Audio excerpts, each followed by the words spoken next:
Dean, and where it's being used already, just so we're all on the same page before we get proper into it?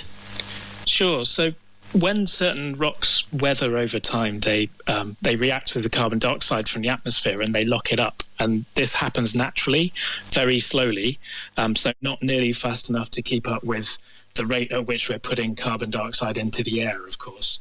But enhanced rock weathering involves speeding up this process. So one particular way of doing it is to take crushed up rock like basalt, the kind of volcanic rock you mentioned, maybe rock dust left over from mining activities, and actually spread that on agricultural land. So it's a way of removing carbon dioxide from the atmosphere. It's currently done in very small quantities in research projects or in small-scale farming. So it's not happening very much, but the basic chemistry works. And that's the mathematics, Dr. Steve Smith. And if you think my question too is going to be the mathematics, then you're sorely wrong. We'll get to that in a second. The simple thing is we think of trees as the natural way of doing this. But then, I didn't know this, by the way. When a tree rots, is it right that when a tree rots or you burn wood, that it releases the CO2 that is captured? Yeah, that's right. So trees are a brilliant way of soaking up CO2. And of course, not only just doing that, but they're habitats to biodiversity.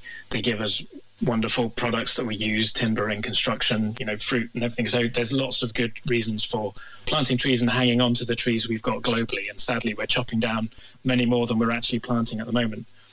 But you're right, trees have a limited lifespan. So while there's lots of good reasons to do it, they don't lock up CO2 permanently. And when we stick carbon dioxide into the atmosphere from burning fossil fuels and things like that, as we're currently doing, the impact of that on climate is permanent. So if we want to balance that with carbon removal, that carbon removal needs to be similarly permanent. Right, and the way to do that is DAC, direct air capture. So that's mechanically sucking CO2 out of the atmosphere, then storing it underground. But the thought process is that it's an energy intensive process when we're trying to move off fossil fuels. So in a way, is this method, before we get to the math, the middle ground almost of plants and direct air capture, like somewhere in the middle of that? Well, so you're right, there's a whole bunch of different ways of doing carbon removal. There's trees, there's mineralization like this, enhanced weathering, there's direct air capture machines people working on. There's a bunch of other things as well.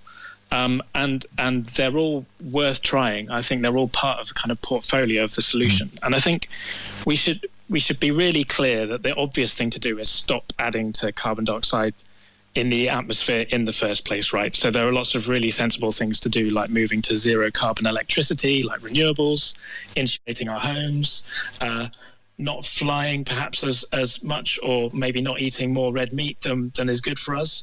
So we can certainly get most, if not all, of our emissions down. But these kind of new innovations for carbon removals, as well as these tried and tested things like planted trees, might help us to get all the way down to net zero, which is what our goal is in the UK by the year 2050, and maybe a little bit beyond, with some extra benefits as well.